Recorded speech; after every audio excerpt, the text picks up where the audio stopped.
بسم اللہ الرحمن الرحیم، شروع اللہ کے نام سے جو رحمان و رحیم ہے۔ سبح اسم ربک الاعلی الذی خلق فسوى والذی قدر فہدى والذی اخرج المرعى فجعله غثاء احوى۔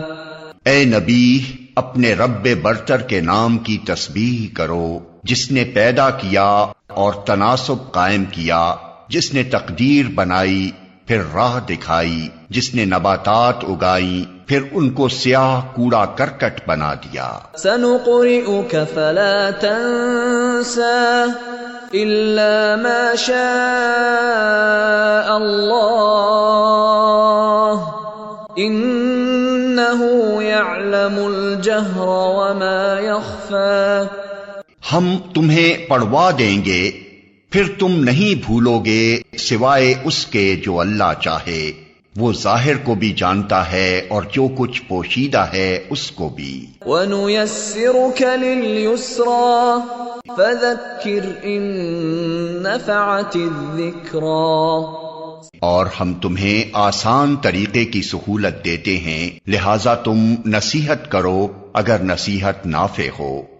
سَيَذَّكَّرُ مَن يَخْشَىٰ وَيَتَجَنَّبُهَا الْأَشْقَى الَّذِي يَصْلَى النَّارَ الْكُبْرَى ثُمَّ لَا يَمُوتُ فِيهَا وَلَا يَحْيَا۔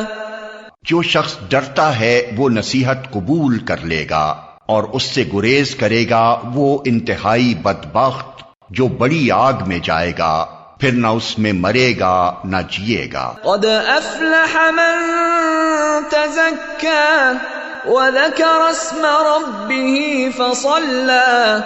فلاح پا گیا وہ جس نے پاکیزگی اختیار کی اور اپنے رب کا نام یاد کیا پھر نماز پڑھی۔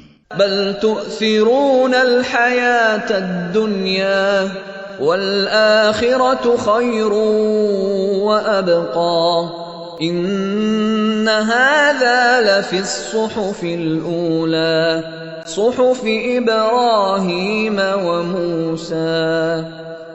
مگر تم لوگ دنیا کی زندگی کو ترجیح دیتے ہو، حالانکہ آخرت بہتر ہے اور باقی رہنے والی ہے۔ یہی بات پہلے آئے ہوئے صحیفوں میں بھی کہی گئی تھی، ابراہیم اور موسیٰ کے صحیفوں میں۔